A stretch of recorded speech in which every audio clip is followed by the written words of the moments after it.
Salut les gars, bienvenue sur ma chaîne. Aujourd'hui on se retrouve pour une nouvelle vidéo qui sera une story time. En fait je vais vous raconter comment on a volé mon téléphone puis finalement on me l'a rendu. Faut savoir que c'est une histoire qui date de l'année passée et jusqu'à aujourd'hui en fait j'ai toujours pas les tenants, les aboutissants, je sais toujours pas ce qui s'est passé dans la tête du voleur. C'est pour ça que je compte à mort sur vous pour que vous puissiez dans les commentaires me dire vos hypothèses, peut-être m'expliquer ou dire votre point de vue. Donc maintenant on va commencer. Donc comme je vous l'ai dit, c'était l'année passée, c'était au début du Covid, c'était avant les histoires de couvre-feu et tout ça, c'était vraiment au début on nous disait mettez vos masques et tout ça. Moi il faut savoir qu'au début j'avais vraiment, c'est pas que j'avais peur, mais je faisais vraiment hyper attention. Moi ils ont dit distanciation sociale, moi il fallait pas s'approcher de moi, sauf que je me déplaçais en transport en commun, donc ce soir-là il était 21h, 22h. Ouais, 21h, presque 22h. Et voilà, j'étais dans le métro, je retournais chez moi. Il faut savoir qu'en fait, j'avais deux téléphones avec moi. J'avais un téléphone qui m'appartenait pas, c'était un iPhone. J'en avais un autre qui m'appartenait et c'était un Samsung. Et du coup, je pense que j'étais en train de chipoter sur le téléphone dans le métro. En fait, il y avait quand même du monde dans le métro, mais voilà, moi je faisais vraiment pas attention, je m'occupais de mes trucs, j'étais sur mon téléphone, tac tac tac, je chipotais. Et puis en fait, j'ai entendu qu'il citait la station où je devais m'arrêter, et du coup, d'un coup, je me suis levée un peu en catastrophe, j'étais vraiment pas prête parce que j'étais à fond dans ce que je faisais. J'ai pris mon sac comme ça, mon téléphone, je suis sortie sur le quai. Une fois sur le quai, j'ai rangé mon téléphone. Grosse erreur, j'ai rangé mon téléphone dans la poche arrière de mon sac à dos parce que voilà j'avais un sac à dos, vous voyez les sacs à dos classiques avec une poche derrière et pourtant c'est un truc que j'avais arrêté de faire depuis que j'avais vu une personne se faire voler son téléphone comme ça vraiment dans le métro. Moi ça m'avait grave fait peur et du coup j'étais là non, moi mes affaires elles doivent être bien rangées, mais j'avais vraiment la tête ailleurs à ce moment là et je sais pas, j'étais pressée de rentrer chez moi. Il faisait tard, il faisait noir ouais, j'avais vraiment qu'une envie, c'était de rentrer. Donc j'ai vite fourré mon téléphone dans ma poche arrière, j'ai fermé zip, j'ai mis mon sac sur mon dos et puis j'ai été dans les escalators. Et comme je vous l'ai dit, j'étais vraiment à fond dans le respect des distanciations, port du masque, tout ça. Moi j'étais un bon soldat, je respectais. Maintenant, il faut savoir que je trouvais qu'il y avait plein de gens qui respectaient pas assez. Et du coup, moi par exemple, quand je prenais l'escalator, j'attendais un petit peu, je me collais pas aux gens, j'allais pas juste à l'escalier derrière eux, en fait je laissais un petit espace, comme ça voilà, moi je me mets, et j'attendais que la personne après moi fasse de même en fait. Pour moi c'était vraiment logique. Maintenant, comme je vous ai dit, j'étais avec mon sac à dos, les personnes devant moi montent sur l'escalator, j'attends un petit peu, je me mets, et après je me retourne. En fait je me retournais pour voir si la personne après moi allait quand même laisser une petite distance, parce que voilà, Covid là. Et je vois que la personne laisse une petite distance, mais c'était quand même pas assez pour moi. Et du coup dans ma tête, en fait, il se passait deux choses. Dans ma tête, je chantais des louanges, je crois, et en même temps, je râlais. Parce que je me disais, ouais, les gens, ils écoutent pas et tout ça, Covid, distanciation, mais ils sont là, ils me collent. Il faut savoir que après je me suis retournée, et donc les gens qui étaient devant moi, j'avais laissé une distance, mais ils étaient devant moi et ils étaient en train de parler. Je me souviens plus du tout s'ils avaient des masques ou s'ils les avaient pas, mais ils parlaient et moi ce qui se passait dans ma tête c'était oh waouh, ils sont en train de parler, donc ça veut dire qu'ils vont peut-être postillonner, ça veut dire qu'il y a des trucs qui vont sortir de leur bouche. Et avec le vent du métro, vous voyez quand on monte là dans le métro, il y a du vent qui rentre à l'intérieur et je me disais je vais me prendre tout le vent sur la tête et je vais avoir le Covid et tout ça à cause de... Enfin, n'importe comment, j'étais dans un délire de psychopathe. Et du coup, pour ne pas me ramasser le vent et du coup leurs postillons et tous leurs microbes potentiels, je me suis retournée, je leur donnais dos et du coup j'étais face à la personne qui était derrière moi. Maintenant, il faut savoir que la personne, je faisais vraiment pas attention à c'était qui, je savais juste que c'était un jeune homme et je l'avais déjà repéré quand on était vraiment sur le quai. Mais maintenant voilà, j'ai pas calculé, c'est une personne, il fait sa vie, il doit descendre là, il a des trucs à faire. Faut savoir aussi que cette station, je veux pas vous dire le nom, parce que voilà, mais c'était vraiment le genre de station qu'on me dit ouais, faut pas traîner là quoi, faut pas traîner là le soir, à partir d'une certaine heure c'est chaud, t'as pas envie d'être là, surtout si t'es une fille, surtout si t'es seule, c'est le genre de station vraiment à éviter. Et moi j'avais pas d'autre choix que de descendre à cette station. Donc ben voilà, j'y descendais, mais il faut savoir que ouais, même la journée, des fois j'étais pas à l'aise si j'étais toute seule, j'étais là comme ça avec mon sac, je me baladais, j'étais là, je faisais vite. Mais voilà, vous voyez un petit peu le décor, l'ambiance dans laquelle on était, genre déjà de base c'est pas bien réputé et maintenant c'est le soir, Covid, enfin bref. Maintenant, donc, je m'étais retournée, je m'étais retrouvée face à ce jeune homme.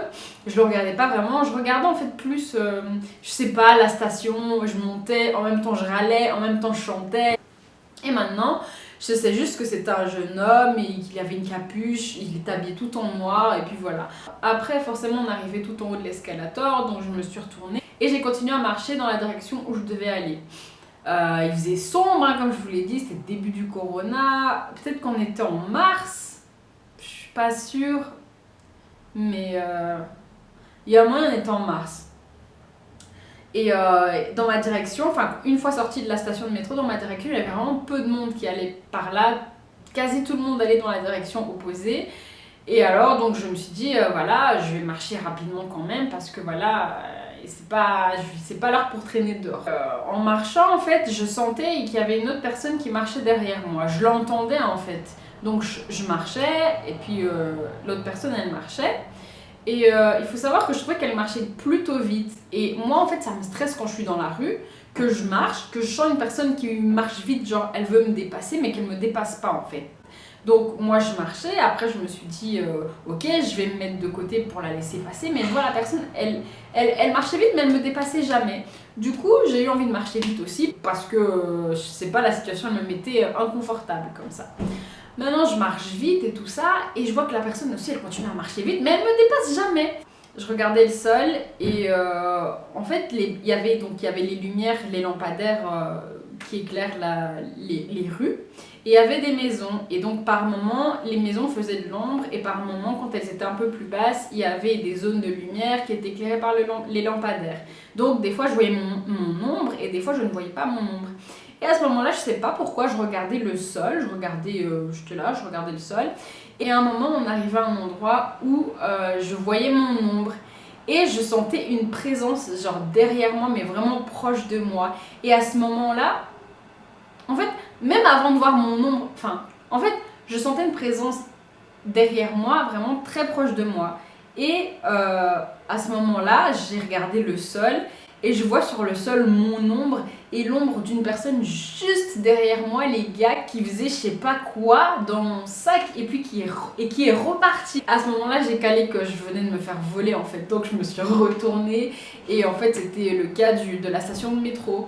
Et la seule chose que j'ai pu faire à ce moment-là, c'était non, s'il vous plaît. J'ai crié comme ça, vraiment, j'étais là, non, s'il vous plaît. Et je savais pas quoi faire d'autre, hein. Je suis restée vraiment figée sur place, il y avait personne d'autre dans la rue, et je savais pas trop comment réagir à part supplier.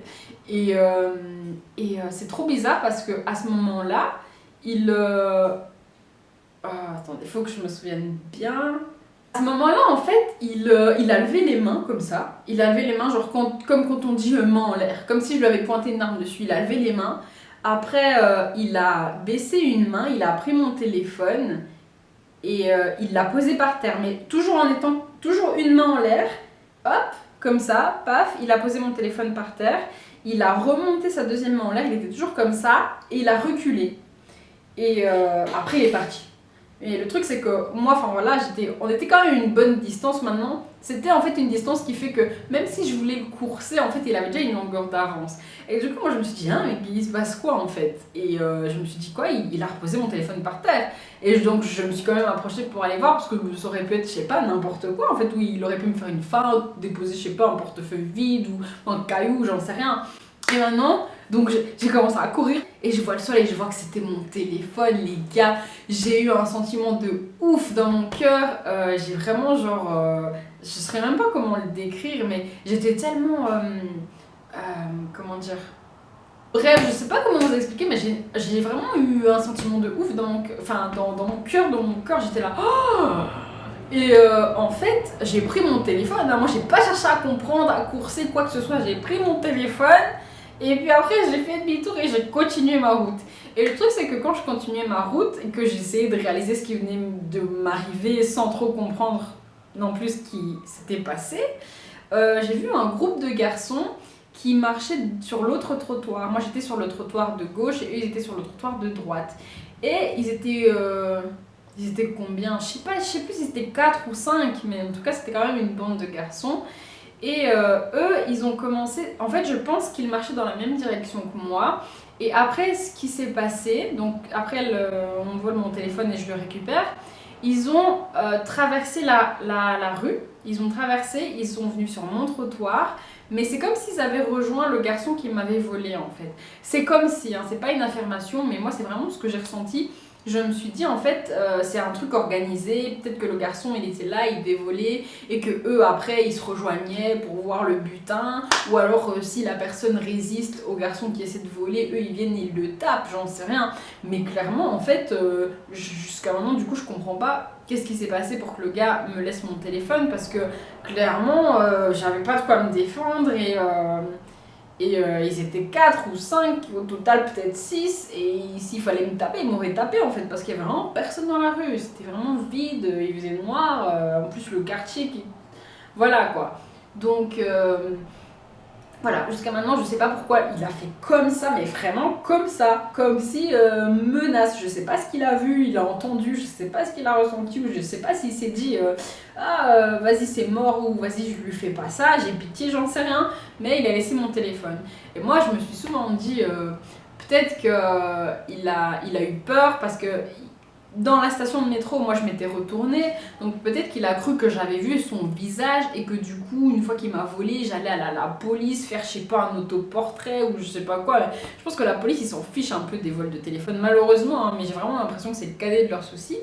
Mais en tout cas, il a pris peur. Après, je sais pas, peut-être que c'était son premier vol et il a vu que ça s'est pas passé tout à fait comme il l'aurait voulu, parce que souvent, en fait, on te vole et tu t'en rends compte genre plus tard, quoi. Tu cherches et en fait, t'as plus le truc. Et là, et là, c'est ce... Oh, je sais plus parler. Et là, c'est ce qui serait passé avec moi, en fait. Et du coup, franchement, je comprends pas pourquoi il a reposé mon téléphone. En tout cas, si vous avez une idée, dites-le moi en commentaire. Faut savoir que c'est vraiment un truc qui m'avait sur le moment traumatisé, les gars, vraiment traumatisé, parce qu'il y avait lui, il y avait sa bande de gars, enfin sa bande de gars, de supposés gars, je mets des guillemets parce que jusqu'à maintenant j'ai pas de preuves qu'ils étaient vraiment ensemble, mais voilà, faut pas... voilà.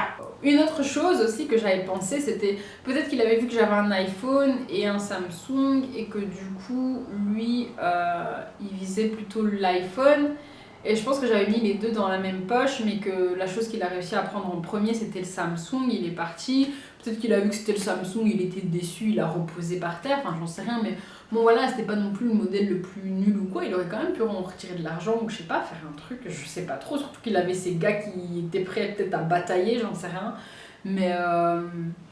Mais du coup, ouais, je sais pas ce qui s'est passé. Si vous avez une idée, j'en sais rien. Hein. Peut-être que, je sais pas, il s'est passé un truc que moi j'ai pas vu. Il a pris peur, il a carrément levé les mains, les gars. Je sais pas.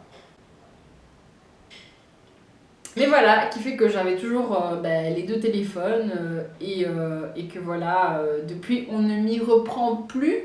C'est vrai que des fois on est dans le rush et on ne fait pas forcément attention à où on met nos affaires, mais il faudrait vraiment faire attention parce que la poche, les gars, je vous dis, quand il a ouvert la poche arrière, je ne l'ai pas senti. J'ai pas senti le mouvement, j'ai senti sa présence, j'ai vu par terre son ombre. Mais j'ai pas senti quand il a ouvert ma poche, c'est-à-dire que moi j'aurais pu marcher, j'aurais pu peut-être sentir sa présence, mais comme je la sentais avant quand il marchait derrière moi, donc rien de spécial, juste un gars qui est dans la rue qui marche aussi, et j'aurais pu être dans une zone où je voyais pas l'ombre qui était par terre. Bizarrement, le moment où il a voulu me voler, c'était le moment où j'ai vu son ombre par terre parce qu'elle était éclairée par le lampadaire. L'histoire, c'était assez court, mais c'était intense, vraiment sur le moment c'était intense de ouf. J'attends vos commentaires, j'attends vos hypothèses. Selon vous, qu'est-ce qui a fait qu'il s'est ravisé, il a regretté, qu'il m'a rendu mon téléphone, pourquoi il a levé les mains, genre comme si on allait l'arrêter. J'en sais rien. Et je vous dis à la prochaine pour une nouvelle vidéo. Ciao ciao!